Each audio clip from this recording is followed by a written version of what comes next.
చేతి పని చేసేటప్పుడు హుక్స్ తాళ్ళు వేయడానికి ముందుగా ఇలా మార్క్ చేసుకోవాలండి.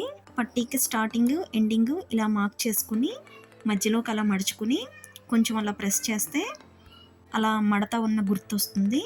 అక్కడ ఒక మార్క్ పెట్టుకోవాలి. ఇప్పుడు ఆ మధ్యలో దానికి చివరి దానికి ఇలా పెట్టుకుని ప్రెస్ చేసుకుని అక్కడ ఒక మార్క్ పెట్టుకోవాలి. ఇప్పుడు మీకు చూపిస్తున్నాను చూడండి. అలా మధ్యలోకి కాకుండా మధ్యలోంచి అటువైపుకి ఇటువైపుకి వెయ్యాలి. అరంగుళం కన్నా తక్కువ, పావంగుళం కన్నా కొంచెం ఎక్కువ.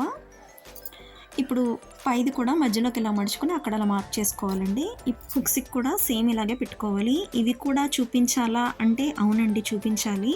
మనకి రెగ్యులర్గా చేసే చేతి పని వాళ్ళు అందుబాటులో లేనప్పుడు కొత్త వాళ్ళకి ఇచ్చినప్పుడు వంకర టింకరగా చేస్తారండి. నేను ఎక్స్పీరియన్స్ చేశాను. ఒకవేళ మనమే చేసుకోవాలన్నా కూడా మనకి ఇలాగా సిస్టమేటిక్గా చేసుకోవడం రావాలి. ఇది వచ్చిన వాళ్ళకి చాలా చిన్న పనిలా ఉంటుందండి. కొత్త వాళ్ళకి, నేర్చుకునే వాళ్ళకి, చేతి పని తెలియని వాళ్ళకి ఇది తెలియదండి. వీడియో నచ్చితే లైక్ చేయండి, షేర్ చేయండి, సబ్స్క్రైబ్.